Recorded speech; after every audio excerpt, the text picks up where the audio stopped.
So obviously we finished unit 3, and so we're going to move on to our last unit. On Moodle, this is labeled Unit D. It's the 4th unit, covers chapters 7 and 8. And this unit is on modeling. All right, so it's on mathematical modeling. And it's split into 2 parts. There's a part which we've termed algebraic modeling, and then there's a part we've termed regression. Okay. So today we're going to start with algebraic modeling.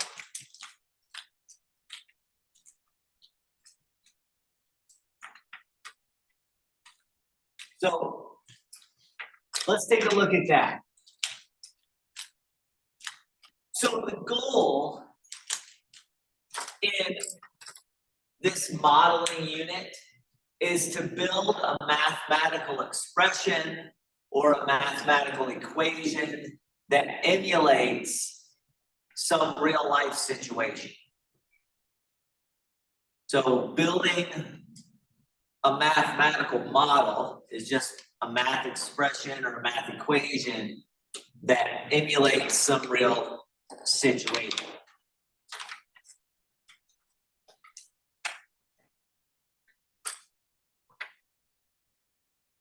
Now, whenever we do that, we're going to have to understand what kind of situation we're in.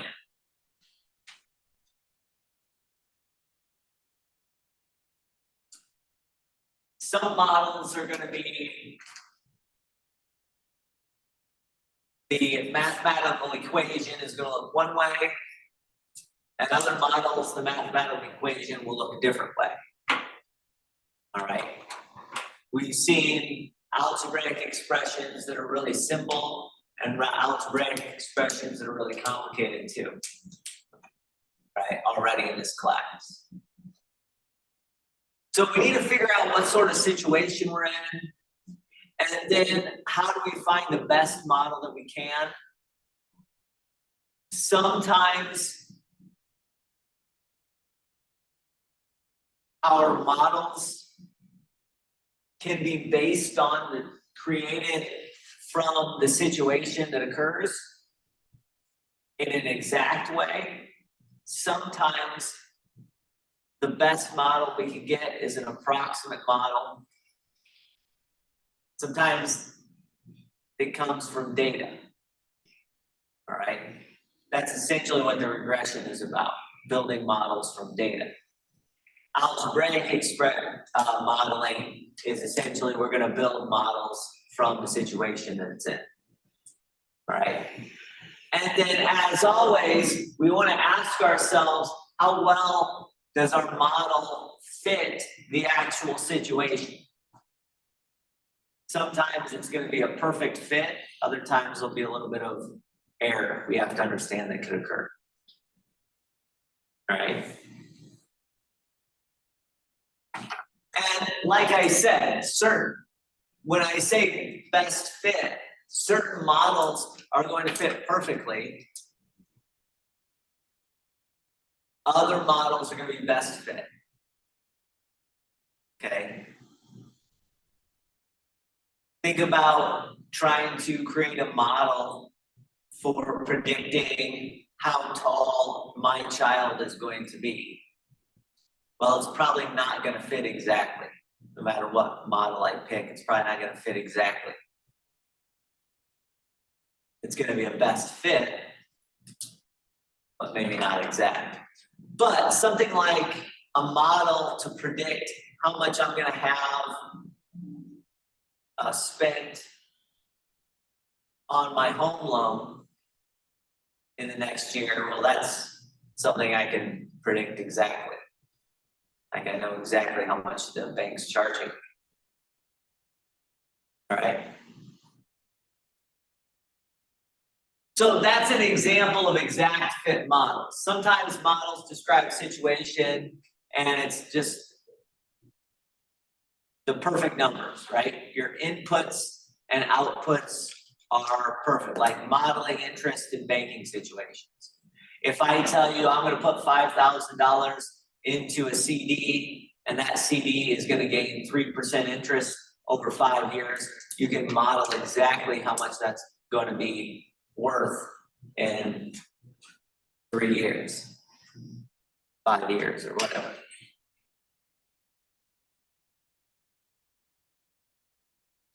Now, we've actually seen some of these types of exact fits as we've gone through previous chapters. Our tax equations, those were all exact fits. When we were saying, if you have $12,400 worth of deductions and you make $100,000, what is the tax that you're going to be charged? That's an exact fit. You know the exact number you're going to be charged. The interest formula, both with the lump sum and with the annuities interest, those are exact fit type things. The insurance calculations that we did, those are exact fits in the sense, as long as I have the probabilities right, we're good. So we've seen some exact fit models previously. And I hope that we realize that this means, in one sense, we've been doing mathematical modeling the whole semester, ever since day one, when we did our first sales tax calculation. That was algebraic modeling. We were taking a sales tax, or we were calculating a sales tax based on some information, and we had this nice exact fit model. I could tell you exactly how much they're going to charge you at the store if you bought such and such worth of taxable goods. So again, the modeling system, we've actually been doing this the whole semester. We just haven't called it modeling until this point, right? So that's the exact fit modeling stuff. A lot of times that exact fit modeling comes up in situational, but there's a lot of times where modeling is not so pretty.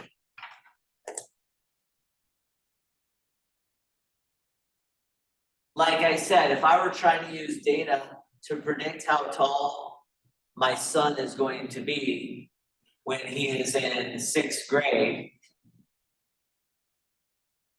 well, I can use data. And that data is not going to be a perfect fit, probably, to his life. So we might have to just create an approximate model in that case, using data.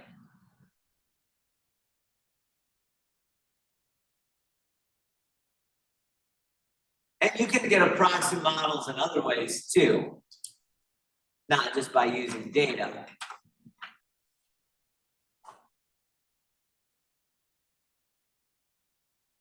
You can get approximate models just by taking a situation and simplifying it for the sake of ease. All right, it's going to give you a good, decent model, but not a perfect model. A lot of times, we might simplify a situation so that we're only dealing with 1 or 2 variables instead of dealing with a dozen different variables.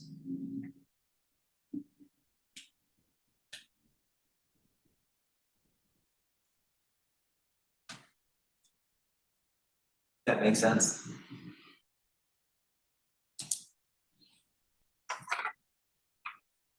So many times we do simplify things for the sake of ease.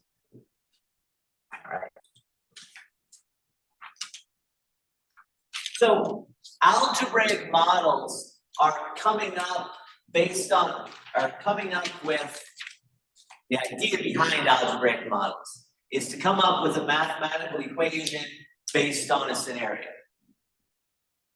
Now, before we actually start creating these models, we're going to start looking at some of the key parts of the models. The first parts are identifying the variables. Okay. Again, overall, later on, we're going to look at a situation, and in this class, that's going to come in the form of a word problem. We're going to find the variables and the key numerical values and use those to create an algebraic relationship or a function between the variables.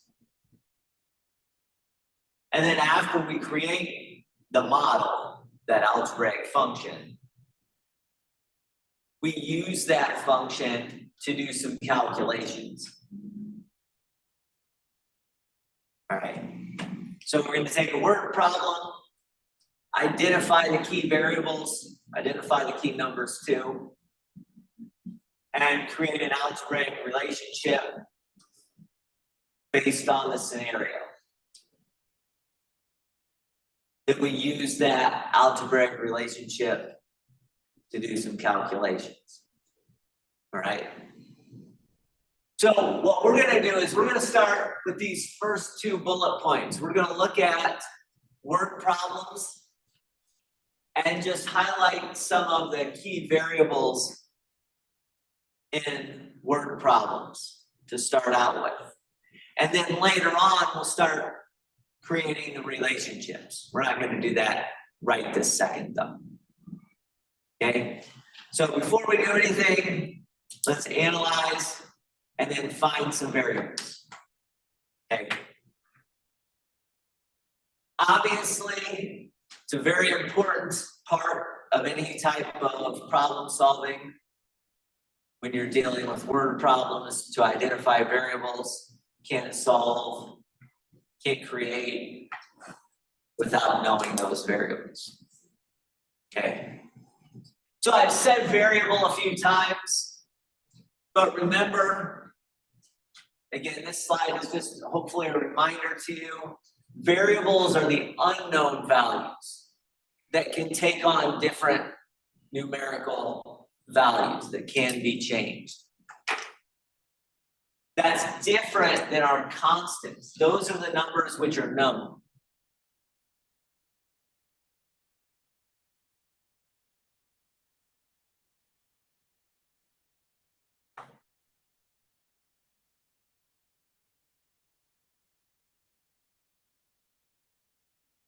Does that work? Those are known numbers. Variables are the unknown values which can be changed. So let's take a look at this example. A car was sold for $4,000 today.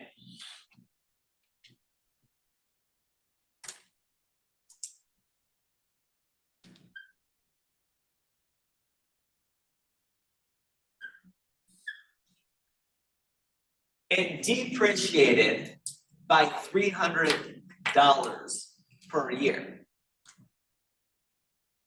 Write an equation to find how much the car is worth at any given point in time. Now, again, we're going to come back to this one and we'll write the equation. But for right now, what I want you to do, or what we're going to do, I should say, is we're going to identify the variables and the constants. If you look at this first piece of information, the car was sold for $4,000 today. That $4,000 that the car is worth today is a constant.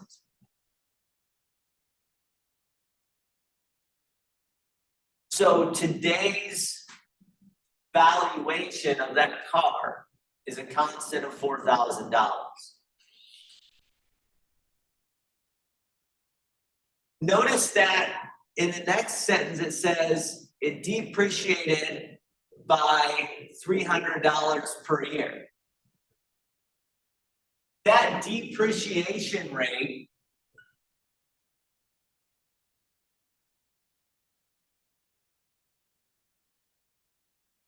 which is $300 per year, is also a constant.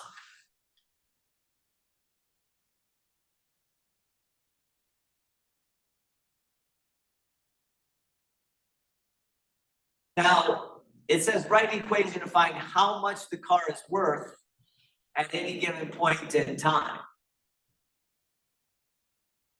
Now,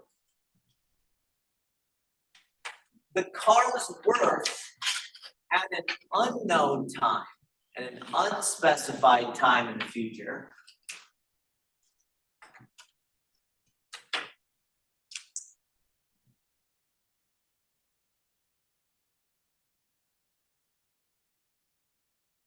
that's a variable.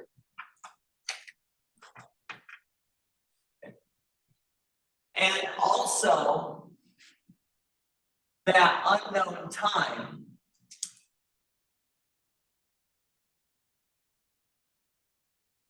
in the future is also a variable. They could be talking about 2 years away. They could be talking about 10 years away. They could be talking about 15 years away. Does that make sense? So the worth at any unknown time is a variable, and the unknown time, how long from the point of purchase, is also a variable. If you don't like the phrase unknown time, you could just say time from purchase. Right, purchased it today at 4,000.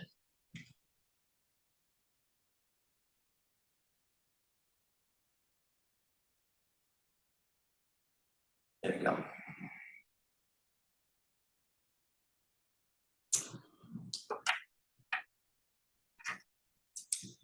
Any questions about that example? Now, are there other things that weren't specified in the problem? Well, of course, there's all kinds of things that weren't specified in the problem that don't impact the model, right? If I said, well, the color of the car, you could say, well, yeah, that's unknown because I don't know the color of the car, whether it was blue, green, white, black, red, whatever. But that isn't gonna come into working out the question that we were trying to find, right? So that color of the car, while it's unknown, we're not gonna list that because that's not key to the problem. All right. And there's a myriad of things like that. You know, how many cup holders? Well, I don't know how many cup holders the car has, but it's not important to the problem. So I'm not going to list that as a variable. Does that make sense? So yeah, technically there are variables or any unknown values that can be changed, but the only ones that I'm going to list out are ones specifically talked about in the word problem. Does that make sense? There we go.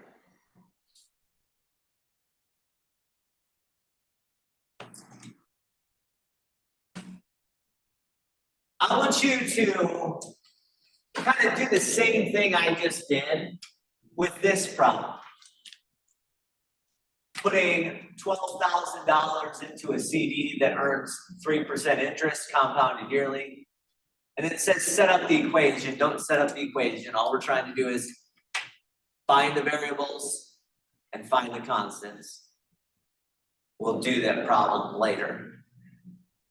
But determines the amount the CD is worth after specified number of years.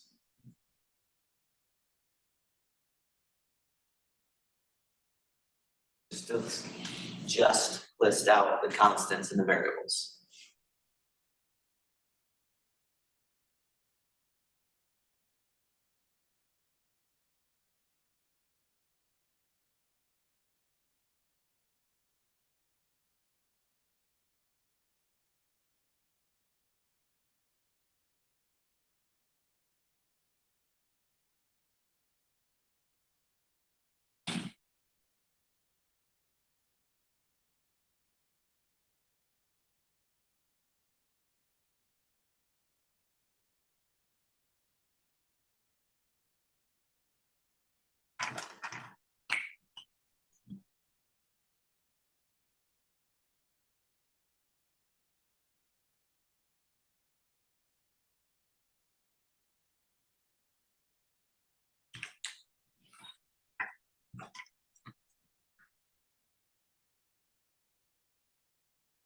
All right, so hopefully this goes pretty quick. The first sentence gives you a couple of constants. It gives you your principal. Remember, that's the word for how much you initially put in. That's $12,000. You can call that anything you want. The amount you put in initially, or your initial amount. But again, I'm going to write principal because that's the term we used earlier. It gives you your interest rate.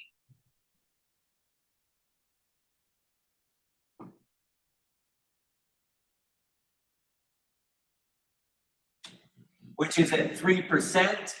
And it also gives you your compounding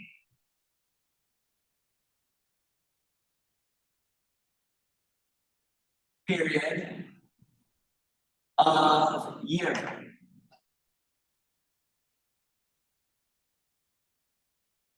Right? The compounding rate is year. So all three of those really come into the first sentence. Come into the first sentence. Then it says set up an equation which determines the amount the CD is worth after a specified number of years. So obviously the two variables there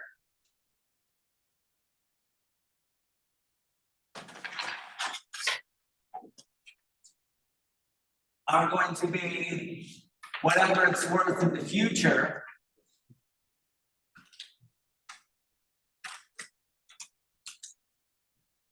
And then how many years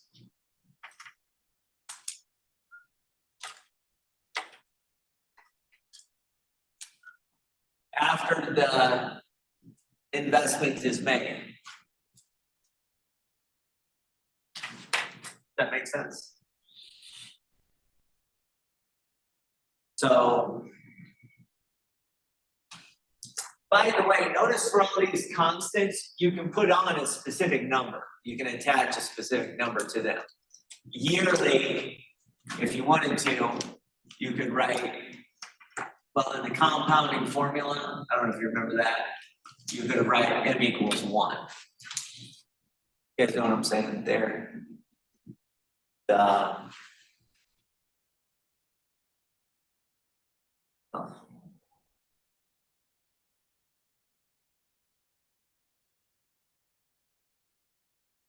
So this is like P equals 12,000. This is like R equals 0.03. This is like M equals 1. So that's the idea.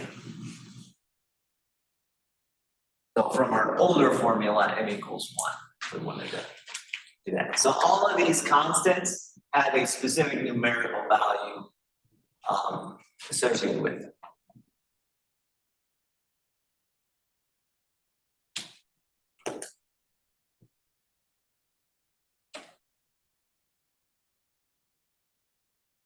All right, this one's a little bit more complicated. So let's do this one as well. Let's say we work for a fencing company. A customer calls, says they want the estimate for a fence. They want a fence in the backyard, and they want to put a gate on either side of the house. However, the customer doesn't know the length and width of the yard.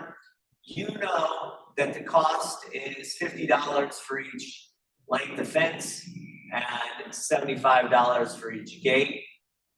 Then it says set up the equation to find the estimate for the fence. Okay.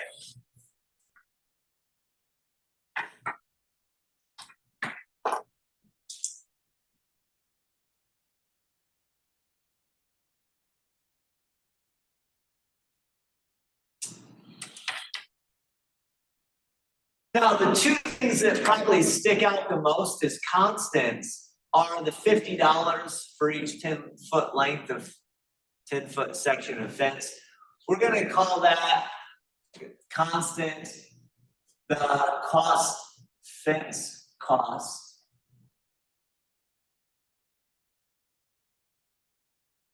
per section. That's 50.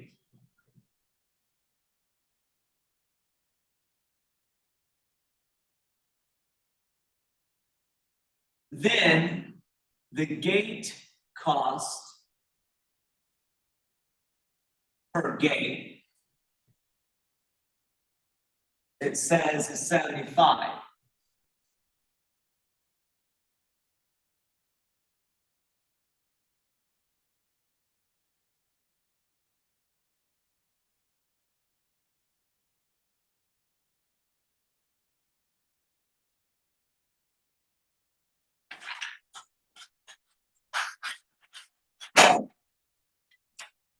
Okay.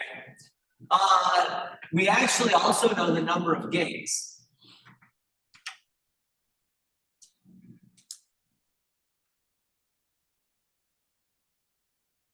Which is 2. Notice again, I'm putting numerical values for each constant. Now, what we don't know is the width and length of the yard. We don't know the width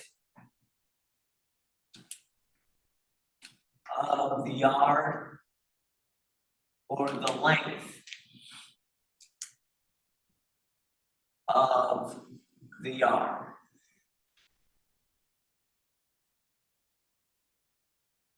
So we don't know the width, we don't know the length.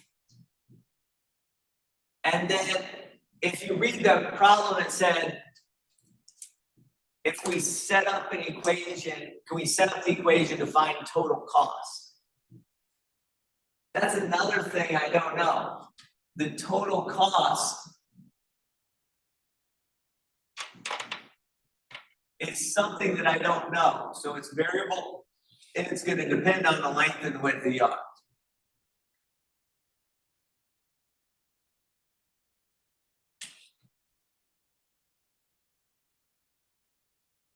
Is that okay?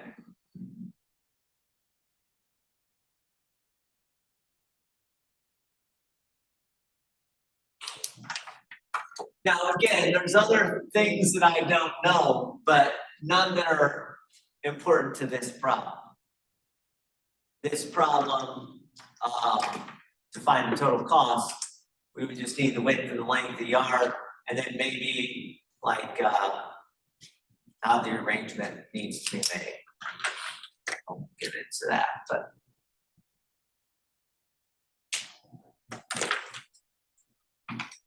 Any questions about that? is pretty straightforward. Easy to deal with. Too bad. Good.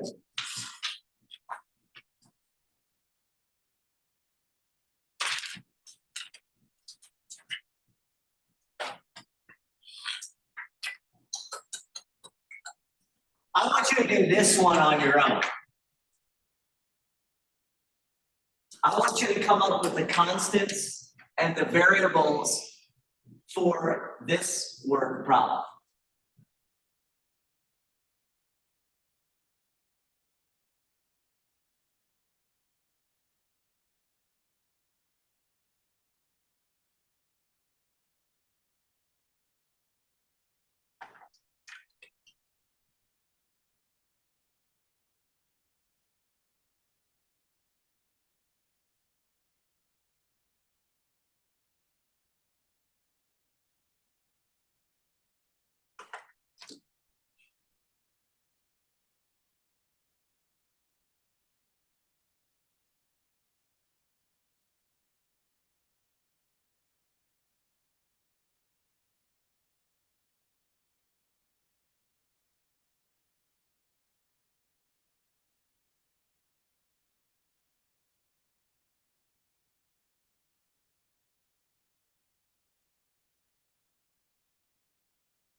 All right, so if you look at this, there's two big constants here. First off, the initial speed of the bullet.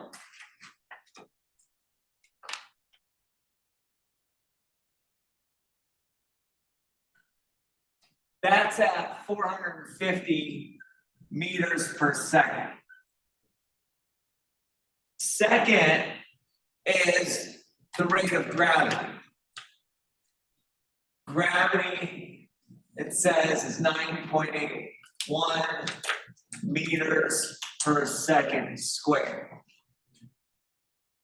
Now, the two big things are finding the height of the bullet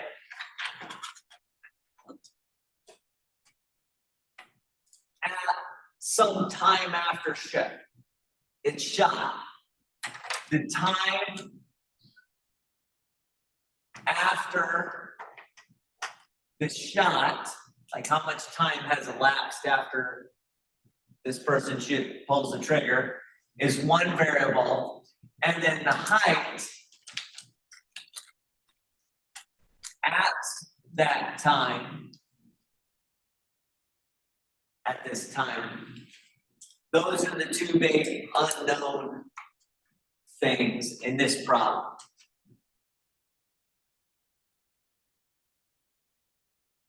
So how long did it take after the shot happened? And then what's the height of the bullet at that time?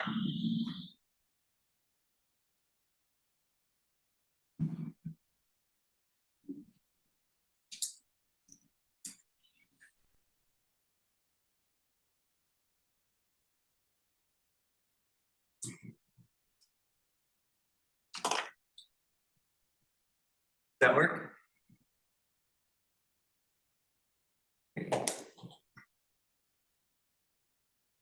Good. So those are the things that are within the problem. Obviously, there's a lot of other stuff that we don't know. but we don't need to know that other stuff. We don't need to know what type of gun it was to solve this problem. We don't need to know, whether the person was male or female or any of that stuff.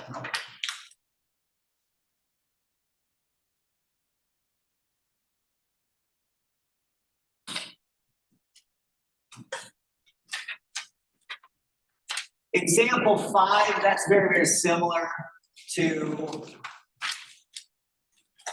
the second example we did. I'm just going to talk through this one. I won't write this one down. You want to take out a loan for a college for $12,000. That's the principal of the loan, right? Interest is accrued. They charge 4% interest compounded monthly. Create an equation for the amount you owe when you graduate after a certain number of years. So the loan principal is $12,000, that's constant. The rate of interest, 4%, that's constant. The fact that we're compounding monthly, so the compounding periods being 12 per year, m is equal to 12, that's constant. And then the amount you owe, which is A, after a certain number of years, which is time t, those are the two variables. So amount you owe after a certain time, and then how many years have elapsed. Those are the two variables. And the other three things there I mentioned are constants, right? They're pretty straightforward. Hopefully. All right. So we've done lots of identification of variables.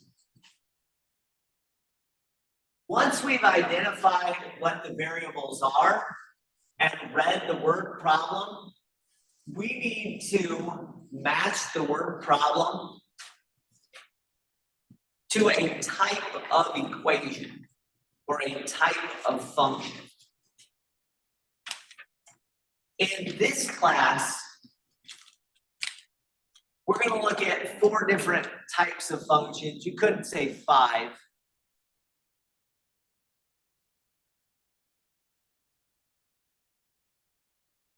But the goal is to determine what scenario we're in and then match it to a type of function.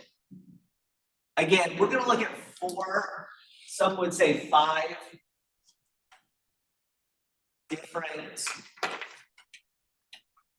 function types.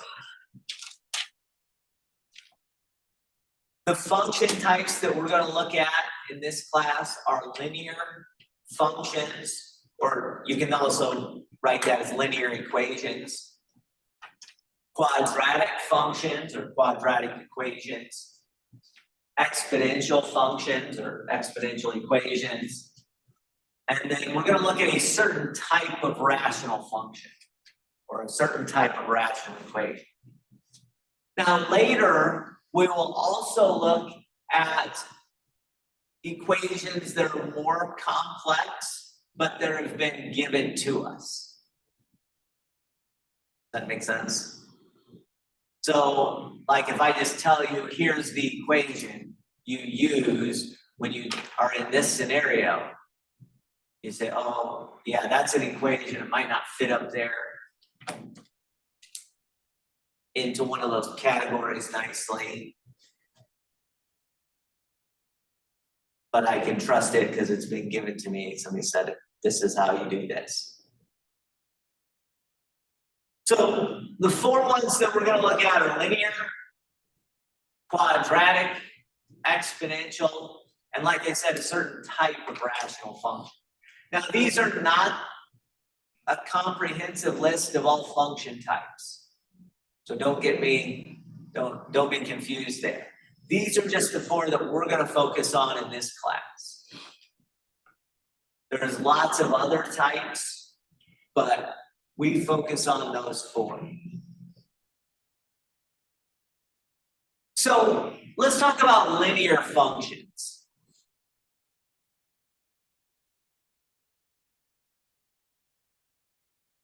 Linear functions that are added are functions that have been addedly growing over time. When I say added, you could also say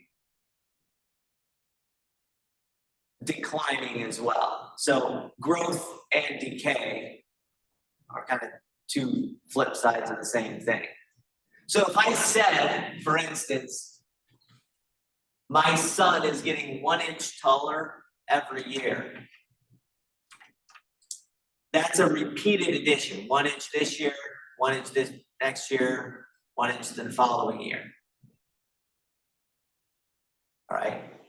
Now that's probably not an accurate statement, but you get the idea. You're adding 1 inch every single year. Okay. And if you have that additive growth every time, then you can have a function that looks like f of x equals mx plus b. Or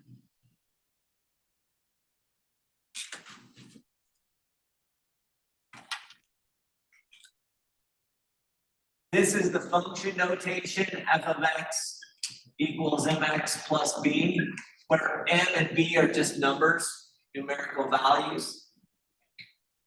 You can have also this written as y equals mx plus b. Either way, this is the function notation, and this is more of the two variable equation notation. All right, these are interchangeable though, in terms of their use. Does that work? So if you write y equals mx plus b, where m and b are real numbers,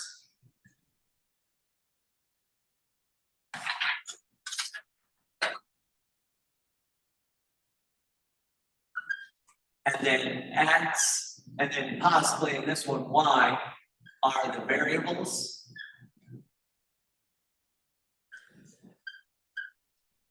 Or x, and then f of x, technically is a variable too, but m and b are real numbers, x and y are variables.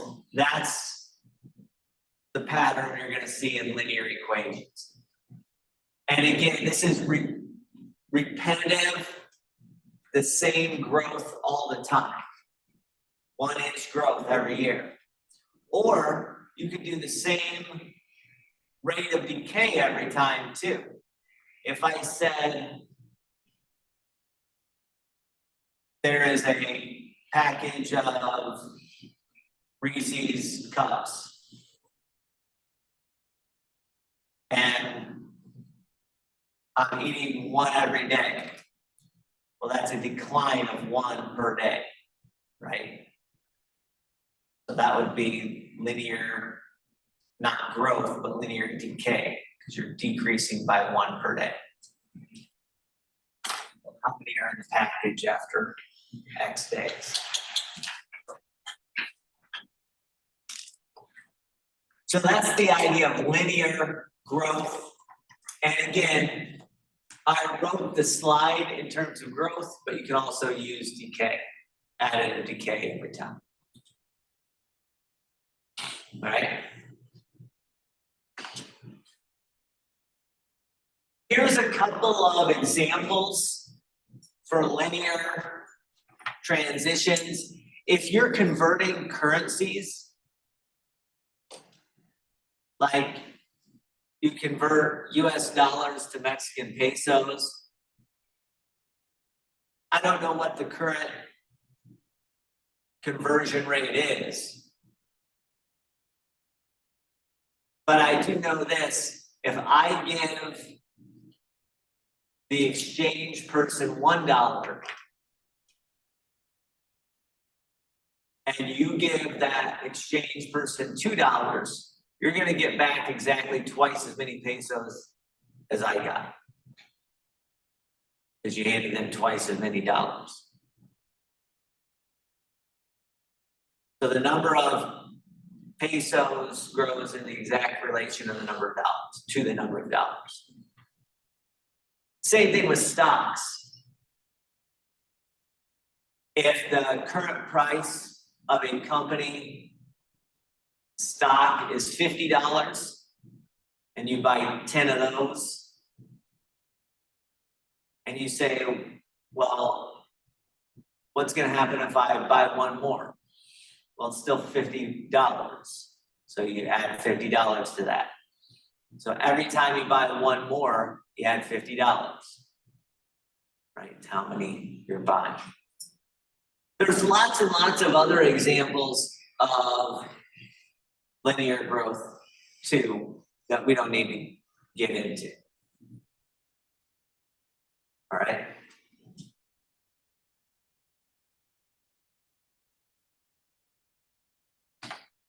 So let's move on to the next type of function that we're going to look at. And the next type of function that we're going to look at are quadratic functions or quadratic equations.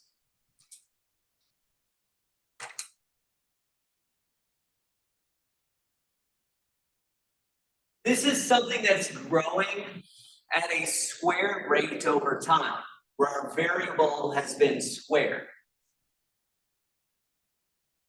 Now I put growth at squared rate. You can also do decay at a squared rate over time.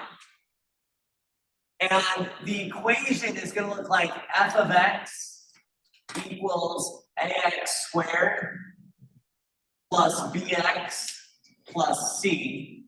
Or you could also have written y equals ax squared plus bx plus c. Whichever way you prefer, they have the same basic use. In this case, the a, b, and c are constants or real numbers.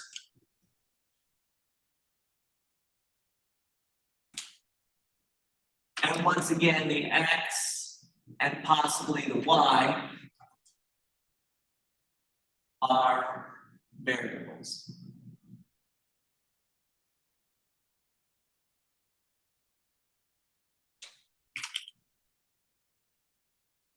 All right, so the quadratic equation is like this.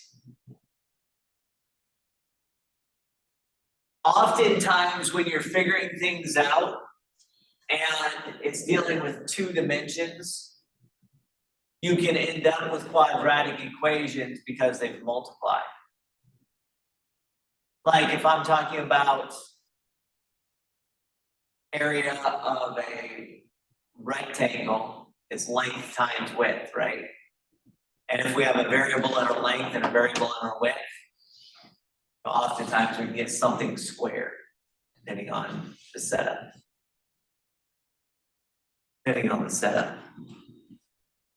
So anytime you're talking about two-dimensional stuff, quadratics can pop up.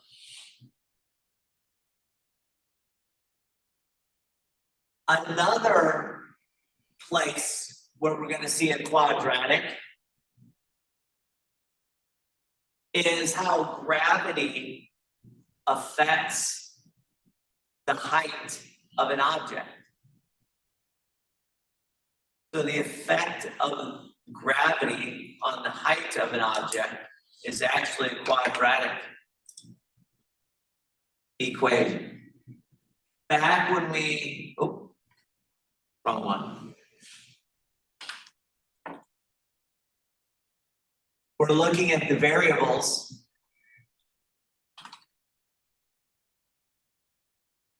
Remember that bullet shot in the air? Okay. Notice how this says 9.8 meters per second squared. That second squared is an indicator that we're dealing with quadratic of some sort, right? Squared stuff.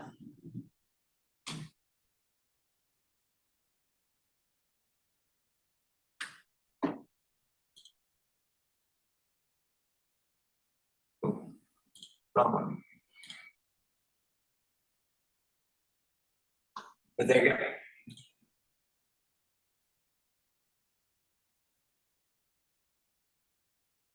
Now, the third one that we're going to look at, the third type that we're going to look at, is the exponential functions. Exponential functions happen a lot. In fact, we've seen a lot of exponential functions throughout the semester. Now, in general, exponential functions are things that grow at a multiplicative rate. A lot of times when you get percentage type growth, it turns into an exponential function.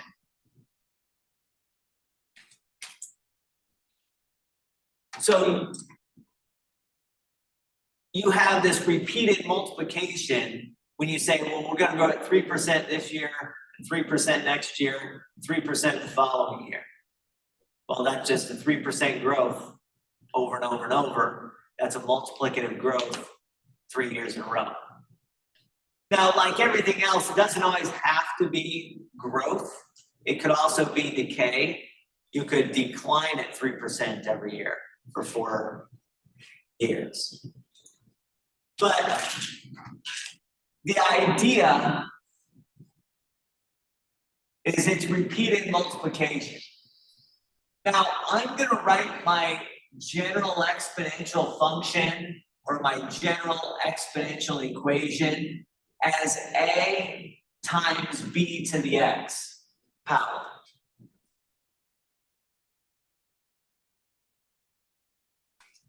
So y equals a times b to the x power, where a and b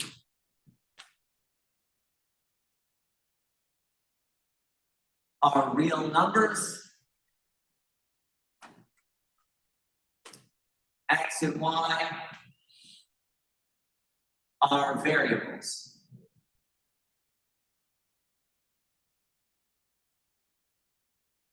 Does that work? But don't get too confused by this.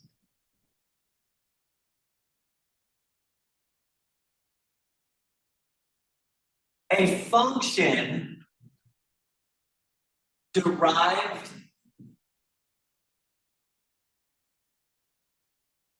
like this.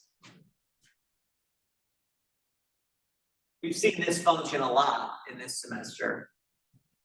That's the interest calculation on a lump sum. If we said we put in $1,000 at a 3% interest rate, compounded monthly, write an equation for how much you have after a certain time. Notice that as long as my variable is in the exponent, this is still going to be exponential. And you might say, well, does that really look like this? Yes, it does. Y is just replaced by this capital A. The A is the 1,000. And then the B is this whole number here. All right, does that make sense? So technically, yes, this is still exponential because we have a variable in the exponent. And you can rewrite it this way if you like. And you can be really precise. You can take 1 plus 0.03 to the 12th power, and then you can, if you prefer to use x instead of t, this is your B, this is your A, in this format. Okay, now rewriting it is kind of silly. You don't need to do that. You don't need to use X's and Y's every time. As long as you can see, hey, there's a variable in the exponent, therefore it's exponential. That's basically all we are looking for there. Does that make sense?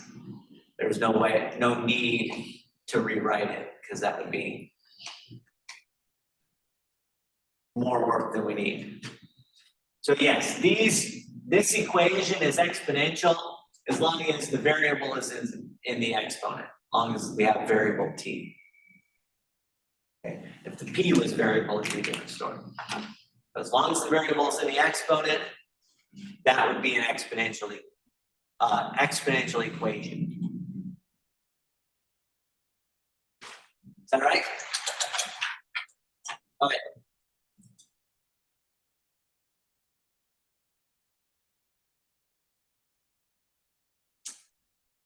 And again, we've seen these. Notice that the specific equation that I use, the A equals P times 1 plus R over N to the NT, that's calculation interest on the lump sum. We already said that. Unchecked population growth. So if you put bacteria in a petri dish and you just let it grow with an unchecked condition, obviously at some point it's going to run out of petri dish, but in its initial stage it'll be exponential.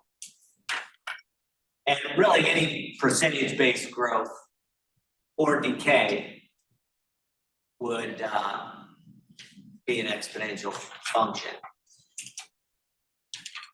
in that case. Now, lastly, of the equations that we're gonna get is the rational functions. Now, we're not going to look at all rational functions.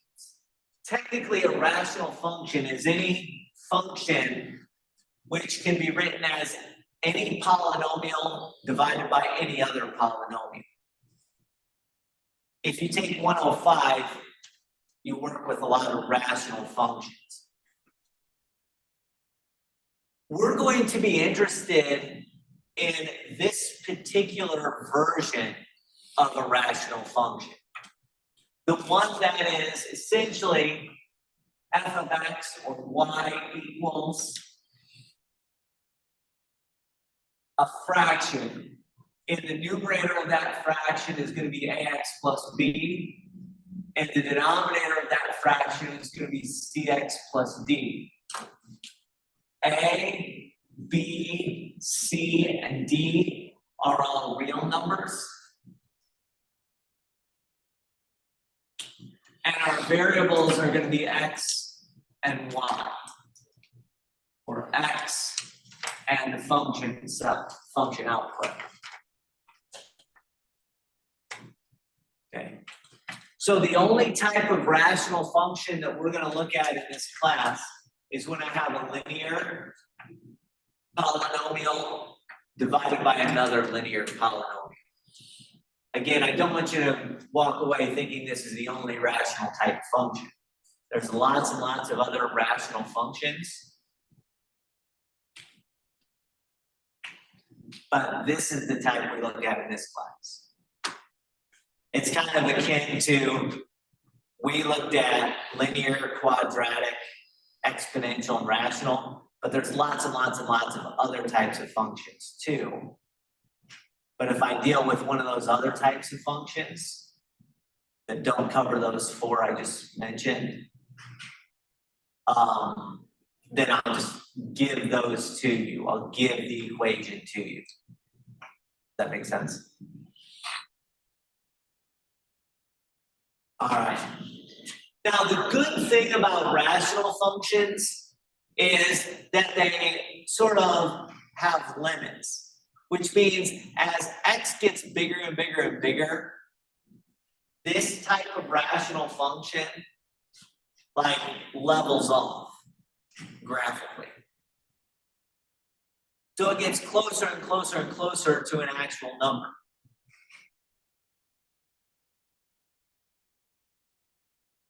So that's why this particular type of rational function can be useful. It levels off. Other types of rational functions can also level off, but we're going to stick with the basic version we have here. Right? It turns out these can be used in multi-person work problems. And they can also be used in problems that involve distance, rate, time. Because the rate of something, the rate of movement, for instance, is the distance over the time. That's what it means to go 60 miles per hour. 60 miles per hour is a distance over a time. Miles divided by hour. Okay. So there are a few examples of rational. There's also some rational functions that can come up in other realms too.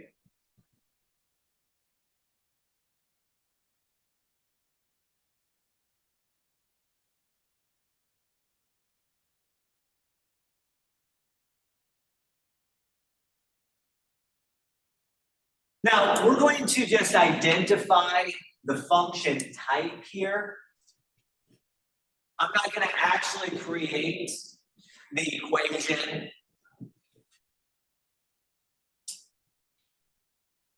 for these types of problems. I just care about what function we're dealing with.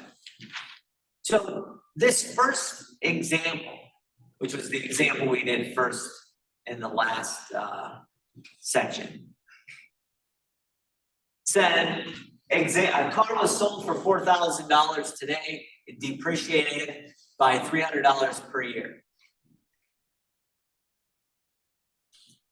And it says write an equation. Again, we're not going to write the equation. We're just going to identify the function type at this time. So if it depreciated by $300 per year, what type of growth or decay do we have?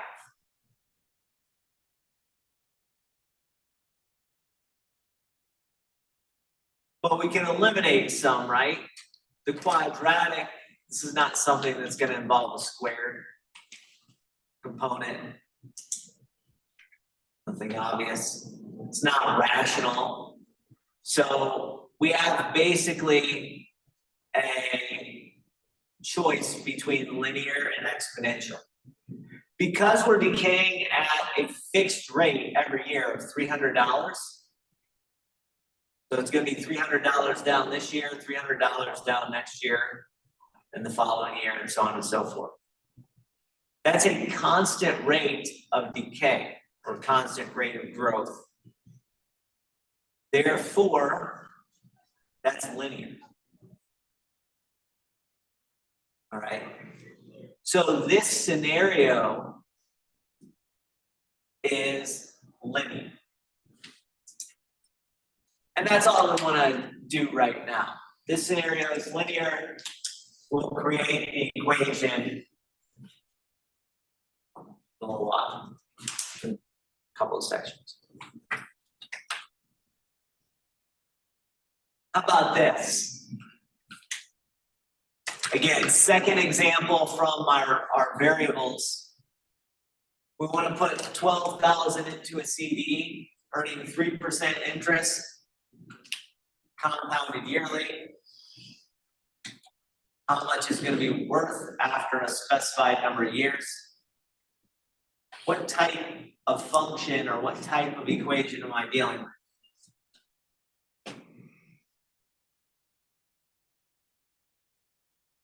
Well, this one, since it's a percentage growth each time, that's exponential, right? Percentage growth therefore exponential. So example 2 is exponential.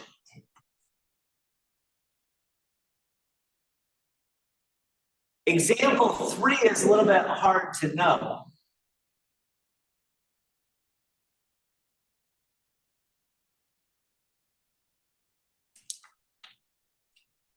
It might be a little bit harder to see.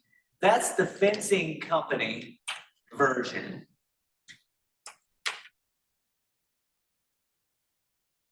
And if you think about it, really, we have this fenced-in backyard. So we'll write a house here. I'm gonna look at the overhead view.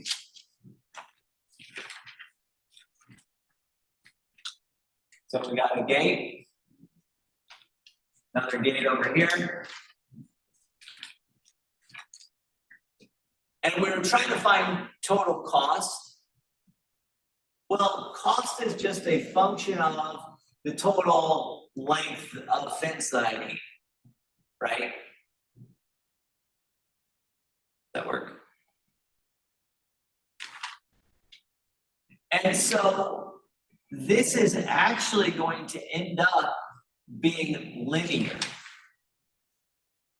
in the sense that the cost is going to be $50 times the total number of length, or I should say sections, of fence that I need, plus whatever the cost of the 2 gates was, which in this case was $150. I'll spare you that. Everybody understand what I'm doing there? $50 per section plus cost of the gates. So that's actually linear in this sense because we're measuring distances. I probably drew that wrong, but since we haven't seen the art, I have to take the word for it. Any questions about that? Why that would be linear? Cost is $50 per section plus the cost of the gates. So even though it says both length and width, those length and widths are going to be combined to just how many sections do I need?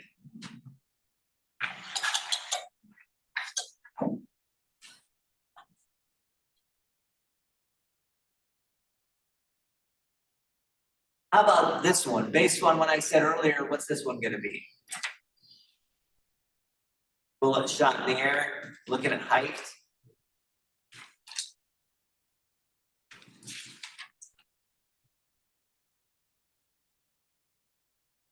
Yeah, it's quadratic. This one's quadratic. Remember, gravity's effect on the height of an object is quadratic, and therefore the bullet shot in the air problem is going to be a quadratic equation.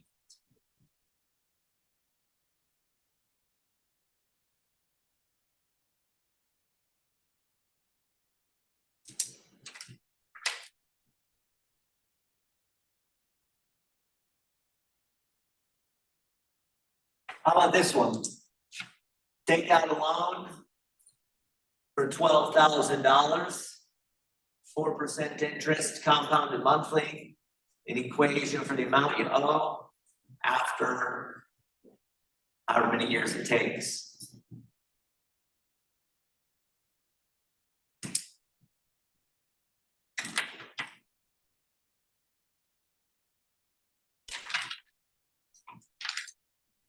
What do you think about that one? What type of function is that?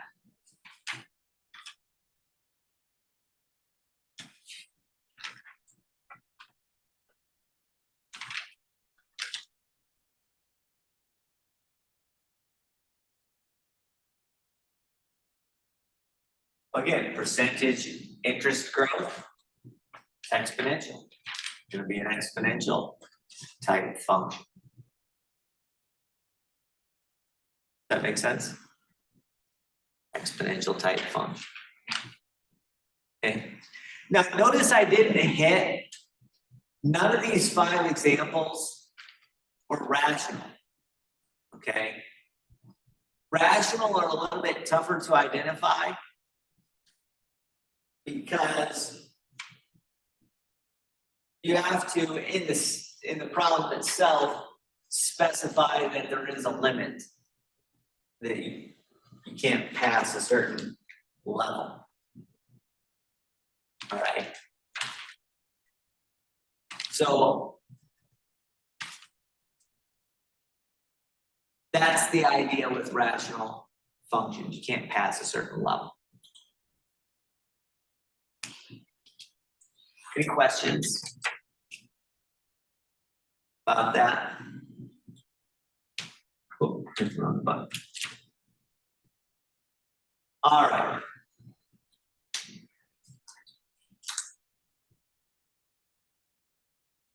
Actually, there's only 7 minutes left. I think what I'll do is I'll stop there. Okay? And we'll start with our linear modeling next class period. Now, up till this point, we've covered 7.0, 7.1, and 7.2. So you should be able to do all of our homework 7.0 through 7.2. So all of that homework, that's due Friday at 5, but you can finish it today if you want. And then we'll do 7.3 and 7.4 next time, and that'll be due Friday at 5 as well. All right? So those 2 homeworks will be the ones that are due this Friday.